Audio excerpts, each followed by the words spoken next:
నమస్కారం. ముఖ్యంగా ఈరోజు ఈ సమావేశం ఏర్పాటు చేయడం ఎందుకంటే కూటమి ప్రభుత్వం ఏర్పాటైన తర్వాత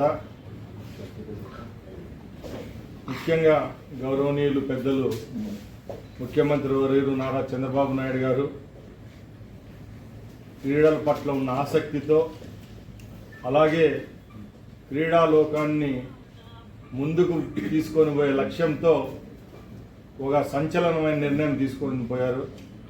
దానిలో భాగంగానే క్రీడాకారులకు ఆంధ్ర రాష్ట్రంలో ప్రభుత్వ ఉద్యోగాల్లో 3% అనే దాన్ని ఒక చట్టబద్ధత చేస్తూ ఒక చట్టాన్ని తీసుకొని రావడం, దానిలో భాగంగానే మా కూటమి ప్రభుత్వం యొక్క ఎన్నికల హామీ ఏదైతే ఉందో డిఎస్సిలో కూడా దీన్ని వర్తింపజేస్తూ ఈ 3% కూడా తీసుకొని రావడం జరిగింది. దానిలో భాగంగానే ఈరోజు క్రీడలకు సంబంధించి 3% కోటా ఏదైతే ఉందో దానికి నోటిఫికేషన్ కూడా రిలీజ్ చేయడం జరుగుతూ ఉంది.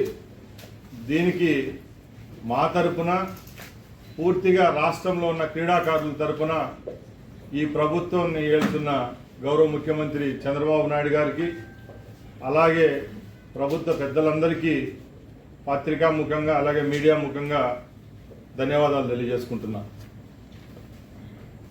మనందరికీ తెలుసు రాష్ట్రంలో త్వరలోనే డిఎస్సి నోటిఫికేషన్ వస్తూ ఉంది. దానిలో సుమారుగా 16,500 టీచర్ పోస్టులు కూడా ఫిలప్ చేయడం జరుగుతూ ఉంది. దానిలోనే 3% ఏదైతే ఉందో ఆ 3%ను ఈ రాష్ట్రంలో మిగతా రాష్ట్రాల్లో 1-2% ఉంటే కేటాయించడం జరిగింది. దాంట్లో ఇప్పుడు మనకు 421 పోస్టులను స్పోర్ట్స్ కోటాలో రాష్ట్రంలో ఉన్న క్రీడాకారులకు కేటాయించడం జరిగింది. దానికి ఇప్పుడు మనం నోటిఫికేషన్ ఇస్తున్నాం. దీన్ని పారదర్శకంగా గత ప్రభుత్వాలు ఎక్కడా చేయని విధంగా నిష్పక్షపాతంగా ఈ రాష్ట్రంలో ఉన్న క్రీడాకారులకు అందించే విధంగా ఇప్పుడు మేము ముందుకు తీసుకొని వెళ్తున్నాం.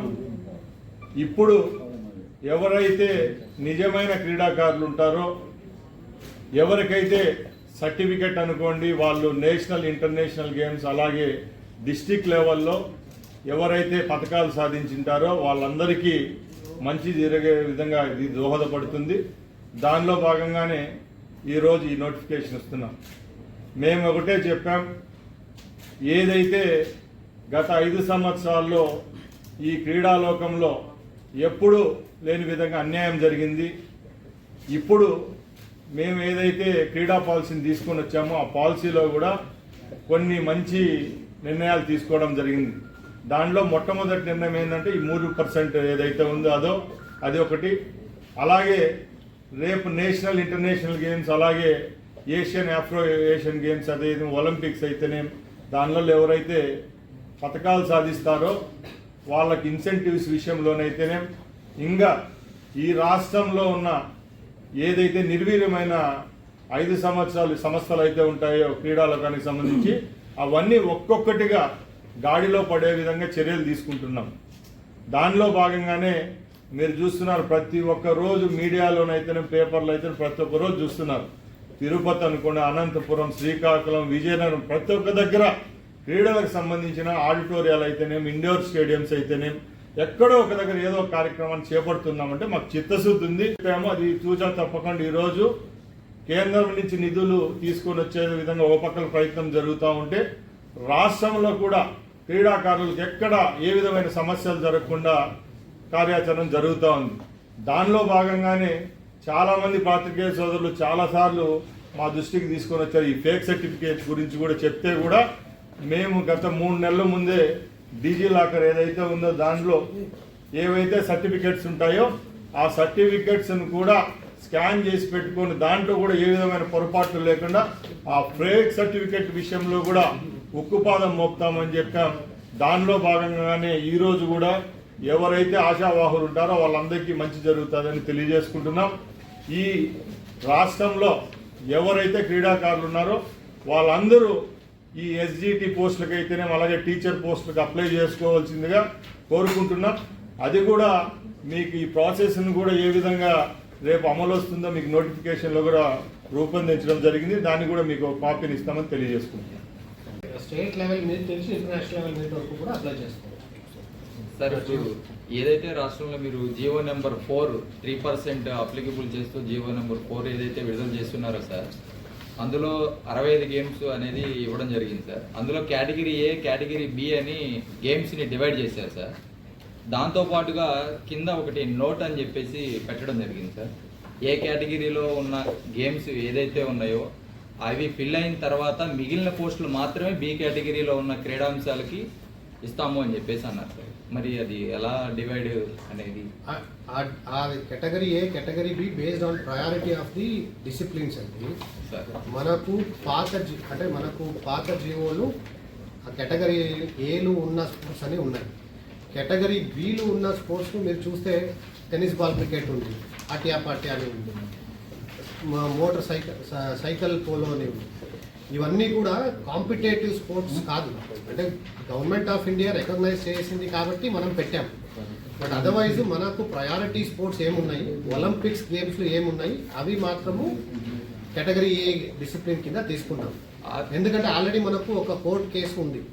కోర్టు క్లియర్ కట్గా చెప్పింది, మళ్ళీ అడిషనల్గా ఈ చిన్న గేమ్స్ ఇంక్లూడ్ చేస్తే ఈ నిజమైన స్పోర్ట్స్ ఏమున్నాయి, అథ్లెటిక్స్, అథ్లెటిక్స్, ఖోఖో, కబడ్డీ ఇవి ఇబ్బంది పడతారు అన్నది చెప్పినారు. కాబట్టి we have taken category A as a priority sports.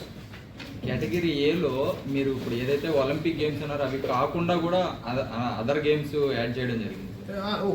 Kho kho, kabaddi అది ఆల్రెడీ మన పాత జీవోలు ఉంది. Kho kho, kabaddi, ball badminton, chess sir, 4 games. ఇవి 4 ఒలింపిక్ గేమ్స్ మన పాత జీవోలు ఉన్నాయి. మనకు ఆల్రెడీ జియో 74 ఉంటుంది సార్. జియో 74లో ఉన్న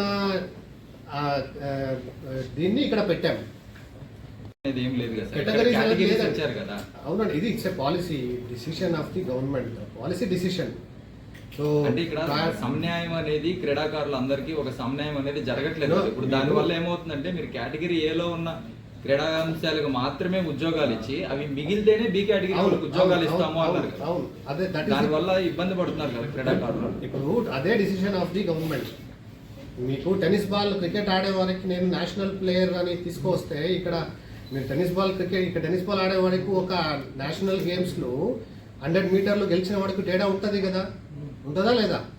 ఉంటుంది సార్. మళ్ళా ఉంటుంది అన్నప్పుడు మనము దాన్ని చూసుకోవాలా కదా. అంటే మరి అది క్రీడాంశమే కదా. It's a decision of the, it's a policy of the government. ఏమంటారు, అది లాస్ట్ 30 సంవత్సరాల నుంచి కార్పొరేట్ స్కూల్ అనేది మనకు తెలుసు. ఎప్పుడు ఎడ్యుకేషన్ సిస్టమ్ ఫస్ట్ స్టార్టింగ్ నుంచి కార్పొరేట్ స్కూల్ ప్రపంచం ఇంత లేదు. లాస్ట్ ఎప్పుడు 30 సంవత్సరాల నుంచి కార్పొరేట్ స్కూల్స్లో ఎడ్యుకేషన్ సిస్టమ్ అనేది మారిపోవడము, ఎగ్జామ్స్ అనేది ఇంజనీరింగ్, మెడిసిన్కు ముందు ఇంత ప్రామినెన్స్ లేదు కదా. ఈ 30 సంవత్సరాల్లో పుట్టగొడుగు లాగట్టు ఇన్స్టిట్యూట్స్ అని రావడం జరిగింది. దానిలో భాగంగానే ఇప్పుడు ఈ కార్పొరేట్ స్కూళ్ళు మనకుండే జనాభాకు ప్రైవేట్ స్కూళ్ళల్లో, గవర్నమెంట్ స్కూళ్ళల్లో అకామిడేట్ చేసే జనాలు ఒక 30% ఉంటే ఆల్మోస్ట్ ఇంకా మిగతా 60-70% అంతా ప్రైవేట్ స్కూళ్ళలోనే ఉన్నారు. దానిలో భాగంగానే ఇది ఒకరు చేసిన తప్పేం కాదు, ఆనవాయితీగా వచ్చిందంటే.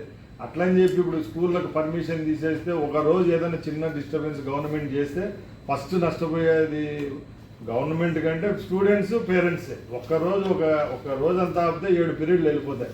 దానికని చెప్పి ఇంకా దాన్ని టచ్ చేసేదానికి గత ప్రభుత్వాలు ఎవరు చేయలేదు.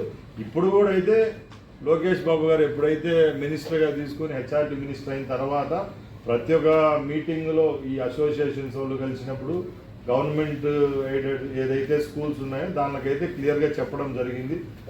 తగిన ఎవరైతే సంబంధిత కలెక్టర్లు అయితేనేమో ఆర్డీఓలకు అయితే క్లియర్గా చెప్పారు, మీకు అక్కడ క్యాంపస్లో గ్రౌండ్ లేకపోయినా కూడా అడ్జసెంట్ ఒక 500 మీటర్స్ 1000 మీటర్స్లో ఎక్కడన్నా ఉన్నా కూడా 1-2 ఎకర్స్ అయితే రెవెన్యూ ల్యాండ్ అయితే స్కూల్కి అయితే రాసి ఇవ్వండి. దానికి సిఎస్ఆర్ ఫండ్ ఎవరైనా ఇచ్చేది కంటే వాళ్ళు కాంపౌండ్ వాళ్ళు కట్టిస్తారు. లేని పక్షంలో ఎవరన్నా దాతలు వచ్చి ఎవరన్నా దాన్ని కట్టించినా కూడా వాళ్ళ పేరు పెట్టుకున్న స్కూల్ కానీ చెప్పడం జరిగింది. అది ఫస్ట్ గవర్నమెంట్ సెక్టర్. ఇంకా ప్రైవేట్ సెక్టర్లు అంటే రాబోయే కాలంలో ఇది 1 by 1 చేసుకొని వస్తాం. తప్పకుండా ఏదైతే ఇప్పుడు ముందు స్కూళ్ళల్లో అదేమంటారు ఫైర్ ఎక్స్టింగ్విషర్లు కూడా ఉండేవి కాదు. ఎన్నో సమస్యలు వచ్చినాయి. ఇప్పుడైతే కొద్దిగా ఏసీ స్కూల్లో వచ్చేసినాయి. తప్పకుండా చర్యలు తీసుకుంటాం. రాబోయే కాలంలో ఈ 4 ఏళ్లలో ఆయన లోకేష్ బాబు గారి నాయకత్వంలో తప్పకుండా ఈ స్కూల్స్, కాలేజెస్, కార్పొరేట్ దానిలో అయితే మార్పులు అయితే వస్తాయి. యోగాకి నేషనల్ లెవెల్లో ఉంటుంది, ఇంపార్టెన్స్ స్టేట్ లెవెల్లో ఉంటుంది. మామూలుగా ఇప్పుడు స్పోర్ట్స్ అనేది ఒక క్యారికులంగా పెట్టినాం, కానీ స్కూల్స్లో యోగా ఇవన్నీ రాలేదండి. నిజంగా చెప్పాలంటే ప్రతి ఒక్క దాంట్లో ఇప్పుడు మేము కూడా చెప్తున్నాం, 7వ పీరియడ్ స్పోర్ట్స్కి ఇమ్మని చెప్తున్నాం. ఆ స్పోర్ట్స్లోనే మళ్ళీ కేటగరైజ్ చేసి ఒకరోజు ఏదో యోగాకి అట్లా ఇవ్వాలి అంతే. కానీ ఇంతవరకు అయితే స్పోర్ట్స్ వరకే. మామూలుగా నెక్స్ట్ ఈ అకాడమిక్ ఇయర్లో కూడా మేబీ తేవచ్చు. ఎందుకంటే గవర్నమెంట్ స్కూళ్ళల్లో, ప్రైవేట్ స్కూళ్ళల్లో కూడా రేపు లైసెన్సులు ఇష్యూ చేసేటప్పుడు కూడా ఒక పీరియడ్ అయితే ఒక 45 మినిట్స్ 1 అవర్ అయితే స్పోర్ట్స్ కేటాయించుకుంటాం. సార్, ఈ స్పోర్ట్స్ అంటే ఏదో 1-2-3 గేమ్స్ ఉంటాయి, అన్ని కూడా డెవలప్ చేస్తారా? ఒకటి. రెండోది ఏంటంటే ఈ స్టేడియంస్ లో కావచ్చు, స్కూల్స్ లో కావచ్చు, మిగతా చోట్ల స్టేడియంస్ లో కోచెస్ లేరు. మరి ఆ కొరత ఉంది కదా, దాన్ని ఫిల్ చేయాలి. కోచెస్ మనము ఇప్పుడు ఆల్రెడీ మనము పేరెంట్ ప్లే కింద తీసుకుంటున్నాం. ఇక్కడ అవసరం ఉంటుందో మన ఫెసిలిటీస్ బట్టి తీసుకుంటున్నాము.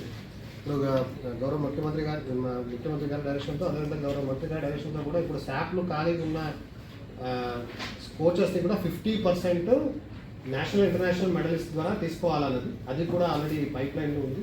ఇంకా 15-20 డేస్లో ఆర్జీఓ కూడా వస్తుంది. సో మనం డైరెక్ట్గా 50% ఖాళీ ఉన్న ఇవేమి ఉంటాయి అవి మెడలిస్ట్ ద్వారా తీసుకొని ఫిల్ చేస్తాం.